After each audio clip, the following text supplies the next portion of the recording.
Comment extraire des données de la courbe représentée sur sa calculatrice? Voyons cela avec quelques exemples. Un agriculteur va installer une éolienne de 40 mètres de diamètre sur son terrain. On estime que la puissance P en watts récupérable par cette éolienne est liée à la vitesse V du vent en mètres par seconde selon la formule suivante. P égale 252 fois V au cube, formule définie sur l'intervalle 0,30. De par sa conception, l'éolienne peut produire du courant pour un vent compris entre 7 mètres par seconde et 25 mètres par seconde. Déterminer l'intervalle de puissance que peut fournir cette éolienne lors de son fonctionnement. Tout d'abord, nous allons visualiser la courbe liant la puissance à la vitesse du vent sur l'intervalle de définition donné. Je me rends dans le menu graphe. Je définis la fonction souhaitée, 252 fois x au cube. Je définis l'intervalle d'étude, vwindow, xmin 0, xmax 30. Je visualise ma courbe, draw, F6. J'effectue un zoom automatique, Shift F2 puis F5. J'obtiens la représentation graphique de la puissance en fonction de la vitesse du vent sur l'intervalle souhaité. Comment utiliser cette représentation graphique? Il convient tout d'abord de déterminer la grandeur définie sur chaque axe de mon repère. Dans le cas présent, nous avons la puissance P en watts qui dépend de la vitesse V du vent. La vitesse V du vent sera en abscisse et la puissance P en watts sera en ordonnée. Je vais le noter quelque part pour ne pas l'oublier. Déterminons la puissance fournie par cette éolienne pour un vent de 7 mètres par seconde. Pour cela, nous allons utiliser les propriétés de Gsolve. Shift F5. Puis F6 pour afficher les propriétés qui nous intéressent. Nous observons qu'il y a deux calculs possibles, ycalc et xcalc. Nous utiliserons ycalc quand nous chercherons une valeur sur l'ordonnée et nous utiliserons xcalc quand nous chercherons une valeur sur l'abscisse. Dans le cas présent, nous cherchons à déterminer une puissance. La puissance se situe en ordonnée, je vais donc utiliser ycalc. Il me demande la valeur de x souhaitée. Nous voulons une puissance pour un vent de 7 mètres par seconde, x égale 7. Il m'indique que l'ordonnée pour cette valeur est 86 436. L'éolienne fournira une puissance de 86 436 watts.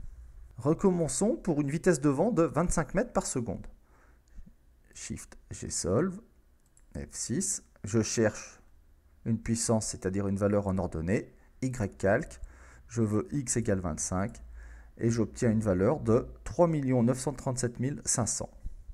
Pour une vitesse de 25 mètres par seconde, l'éolienne fournira une puissance de 3 937 500 watts. Donc, de par sa conception, l'éolienne peut fournir un minimum de 86 436 watts et un maximum de 3 937 500 watts. L'agriculteur qui a installé cette éolienne compte sur une puissance développée de 252 000 watts. Déterminer la vitesse de vent espérée pour obtenir cette puissance. J'utilise à nouveau les fonctions Gsolve, Shift Gsolve. Je cherche ici une vitesse du vent, c'est-à-dire une valeur en abscisse. Je vais donc utiliser xcalc. J'entre la valeur de y souhaitée, donc ici la puissance, 252 000. Et j'obtiens 10. Pour obtenir une puissance de 252 000 watts, il faut une vitesse de vent de 10 mètres par seconde, soit 36 km/h. Je m'assure, en appuyant une fois sur la flèche vers la droite, qu'il n'y ait pas d'autre solution à cette équation.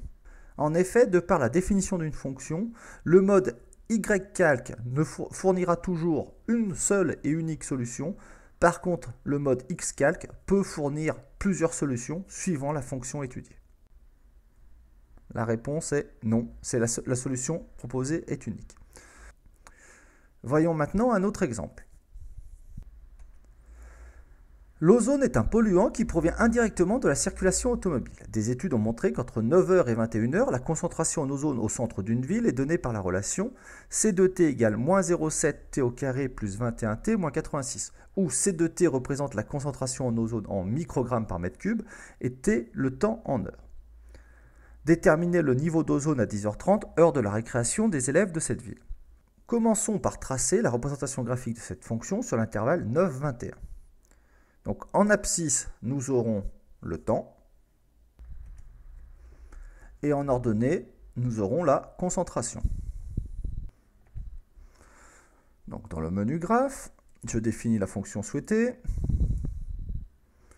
Moins 0,7x au carré plus 21x moins 86. Je définis l'intervalle de visualisation, vWindow, entre 9 et 21. Je visualise.